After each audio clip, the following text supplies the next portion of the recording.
This controversy involving Kavanaugh only transpired because of the press, because of the Washington Post story about Ford and then the New Yorker story about Deborah Ramirez. There's been so much reporting and, frankly, Frank Sesno, some misreporting.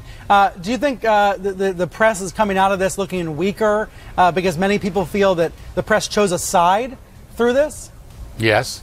Certainly that's the way it's going to look to Trump supporters and to people who've been questioning the media's bias and their ability to report straight for a long time. And we know where the public trust numbers are for the press generally, and it's somewhere down below the basement.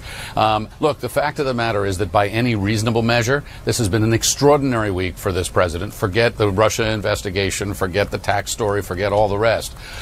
Trade deal with Mexico and Canada, unemployment numbers that haven't been this low since 1969, and following through on what he said, which was to remake the Supreme Court, and a triumph with Kavanaugh himself. The coverage has been unrelentingly negative, in many cases deserved. That's the kind of coverage that a president, any president, gets.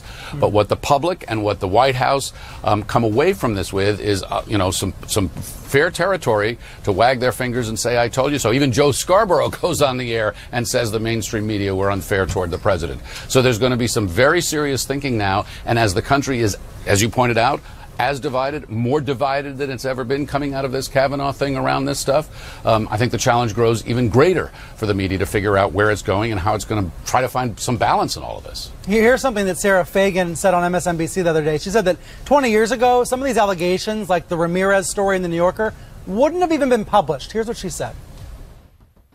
20 years ago, no major news publication would have even published those second allegations. The second allegation or the third allegation. And so we are now in a different place in this country. Frank, is that true? Absolutely. Absolutely. When I was bureau chief here at CNN during the Lewinsky things. We had a whole series of procedures to make sure that hearsay didn't get on the air and that we were going to confirm it ourselves before we put it on the air. That's completely been overtaken by events now with social media. But what does confirming mean? What does confirming mean nowadays if it's an on-the-record accusation but without a lot of corroborating evidence? Some corroborating evidence, multiple sources. Somebody doesn't just step forward, or if they step forward. So Ford had some corroborating evidence. She had her her therapy. She had documentable places where she raised this. How she remembered it, whether it's accurate, they're both 100% in their recollections. Remember when they testified? That's another matter. We would have reported that.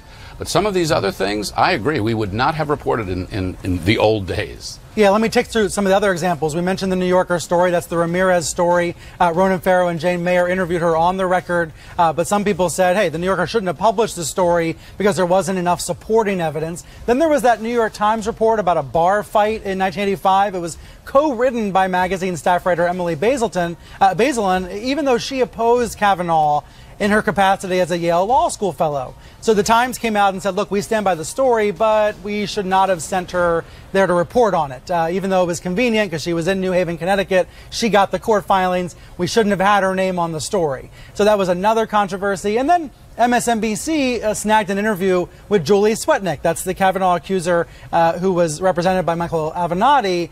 This interview, NBC didn't kind of know what to do with it. They tried to verify her claims. They couldn't. They aired some of it on MSNBC. But again, this is another example of, in a prior generation, maybe the interview wouldn't have aired at all.